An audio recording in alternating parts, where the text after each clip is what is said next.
Israel Iran మధ్య యుద్ధం మొదలై శుక్రవారానికి 8వ రోజుకు చేరుకుంది. రోజు రోజుకు యుద్ధం తీవ్రతరం దాలుస్తోందే తప్ప తగ్గే పరిస్థితి కనిపించడం లేదు.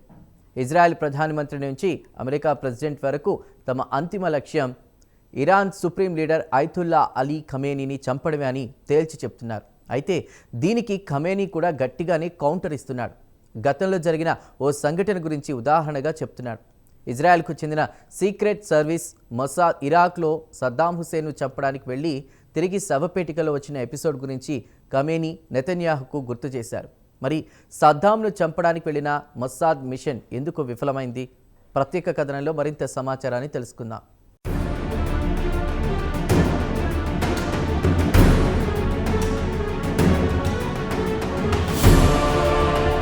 ప్రస్తుతం యావత్ ప్రపంచం ఫోకస్ అంతా ఇజ్రాయెల్ ఇరాన్ యుద్ధంపైనే. ప్రస్తుతం ఇరు దేశాలు ఒకరిపై ఒకరు దాడులు ప్రతిదాడులు చేసుకుంటున్నాయి. ఈ నెల 13న ఇజ్రాయెల్ చడీ చప్పుడు లేకుండా తెల్లవారుజామున ఇరాన్పై ఆపరేషన్ రైసింగ్ లయన్ పేరుతో మొదలుపెట్టిన దాడులు ప్రస్తుతం పూర్తిస్థాయి యుద్ధంగా మారిపోయాయి. ఇరు పక్షాలు ఎక్కడా తగ్గేదేలే అని భీష్మించు కూర్చున్నాయి. అయితే ప్రస్తుతం ఇజ్రాయెల్ ప్రధాని నెతన్యాహు మాత్రం ఇరాన్ సుప్రీం లీడర్ అయతుల్లా ఖమేనీని అంతం చేస్తే ఈ అణుబాంబుల గోల పోదని భావిస్తున్నాడు. అమెరికా ప్రెసిడెంట్ డొనాల్డ్ ట్రంప్ కూడా అదే ఆలోచనలో ఉన్నారు. అయితే ఖమేనీని చంపడానికి ఇజ్రాయెల్ వద్ద పెద్ద ఎత్తున తమ గూఢచరుల బృందం మొసాద్ను టెహ్రాన్కు పంపించి ఖమేనీని లేపేయాలని ప్లాన్ చేసింది. 10,000 మంది కమాండో ఫోర్సులను పంపిస్తున్నట్లు పెద్ద ఎత్తున వార్తలు కూడా వచ్చాయి.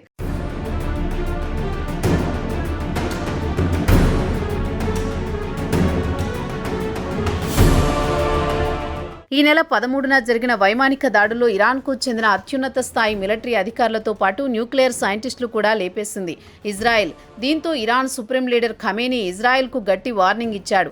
జియోనిస్టుల పట్ల ఎలాంటి జాలి దయా చూపమని ఖమేనీ ఇంగ్లీష్లో ఎక్స్లో ఒక పోస్టు పెట్టాడు.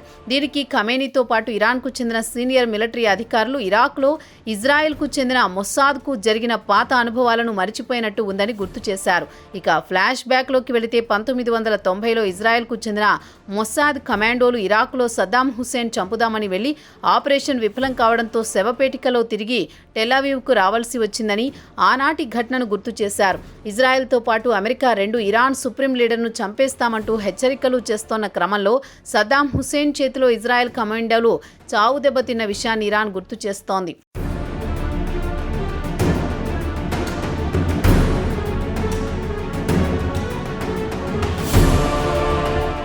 1990లో మాజీ ఇరాక్ ప్రెసిడెంట్ సద్దాం హుసేన్ను చంపడానికి ఆపరేషన్ బ్రాంబెల్ బుష్ ఘోరంగా విఫలమైంది. 1991లో గల్ఫ్ వార్ గురించి చాలా మందికి తెలిసే ఉంటుంది.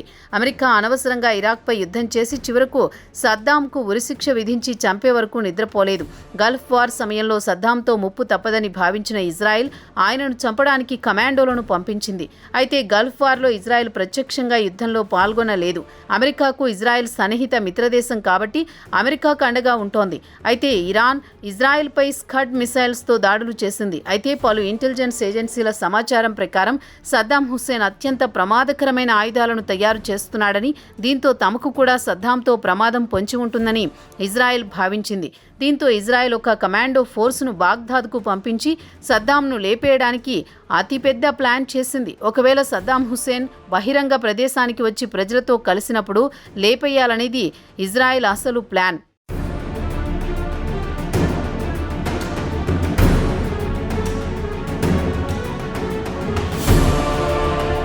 దీనికి ఇజ్రాయెల్ ఆపరేషన్ బ్రాంబెల్ బుష్ అని పేరు పెట్టింది. సయ్యేరెట్ మట్కల్ అనే స్పెషల్ యూనిట్కు బాధ్యత అప్పగించింది.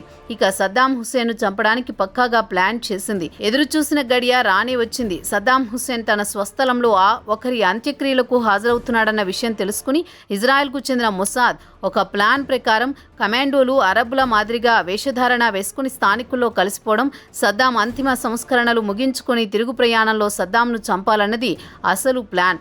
సద్దాంను చంపడానికి భుజం మీద రాకెట్ లాంచర్లతో ఆయన ప్రయాణిస్తున్న కారును లేపేయాలనుకున్నారు. దీనికి final order Israel military senior command ఇవ్వాలనేది ముందస్తుగా నిర్ణయించుకున్నారు.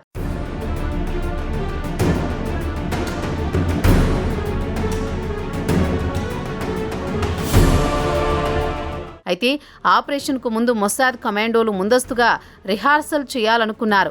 నవంబర్ 5, 1992లో Sayeret Matkal Mossad team Negev ఎడారిలో లైవ్ ఫైర్ రిహార్సల్స్ చేయడం ప్రారంభించింది. కాగా సద్దాంను వీలైనంత వరకు అతి సమీపం నుంచే కాల్చాలనుకున్నారు. అయితే రిహార్సల్ సమయంలో వచ్చిన డమ్మీ మందుగుండు సామాగ్రి వాడకుండా నిజమైన ఆయుధాలను వాడారు.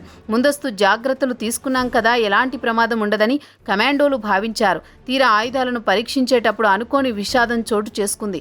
యూనిట్లో ఒక సభ్యుడు అనుకోకుండా లైవ్ మిసైల్ యూనిట్ను తమ బృందంపై ప్రయోగించాడు. దీంతో మొసాద్కు చెందిన 5 సభ్యులు అక్కడికక్కడే ప్రాణాలు వదిలారు. మరో 6 తీవ్రంగా గాయపడ్డారు.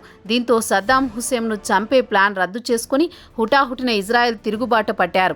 రిహార్సల్స్ కాస్త జాతీయ విషాదంగా మారింది. ఆ తర్వాత ఈ సంఘటనను ఇజ్రాయెల్లో ఇప్పటికీ ప్లెజిమ్ బెట్ కటాస్ట్రాఫీ అని పిలుస్తూ ఉంటారు. ఇజ్రాయెల్ మిలిటరీ చరిత్రలో దీన్ని అత్యంత విషాదమైన సంఘటనగా ఇప్పటికీ గుర్తు చేసుకుంటారు.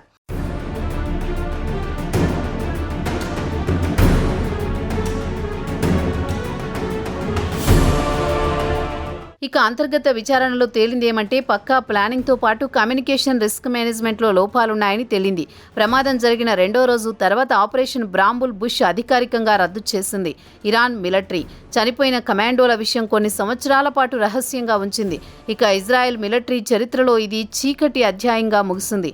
ఇక 30 సంవత్సరాల తర్వాత మరోమారు ఇజ్రాయెల్ ఇరాన్కు చెందిన టాప్ లీడర్ అయతుల్లా ఖమేనీని లేపేయడానికి కమాండోలను టెహ్రాన్కు పంపించిందన్న వార్తలు పెద్ద ఎత్తున వస్తోన్న విషయం తెలిసిందే. మరి బాగ్దాద్లో జరిగిన అనుభవాన్ని గుర్తు చేసుకుని ఇరాన్ నాయకులు ఇజ్రాయెల్కు చురకలంటిస్తున్నారు.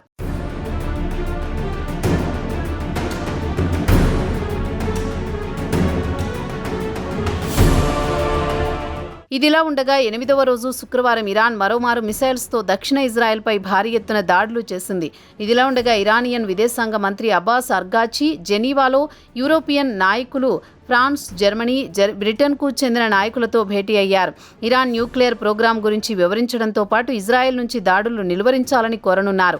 ఇక వైట్ హౌస్ విషయానికొస్తే ఇజ్రాయెల్కు అండగా ఇరాన్తో యుద్ధానికి వెళ్లాలా వద్దా అనే విషయంపై 2 వారాల్లో తేలుస్తామని ట్రంప్ చెప్పారు. ఇక ఇరాన్ సుప్రీం లీడర్ అయతుల్లా ఖమేనీని చంపుతామని ఇజ్రాయెల్ బెదిరించడం పట్ల Hezbollah secretary general Naim Qassem ఖండించారు. ప్రజానాయకుడిని చంపితే భారీ మూల్యం తప్పదంటూ నెతన్యాహును హెచ్చరించారు.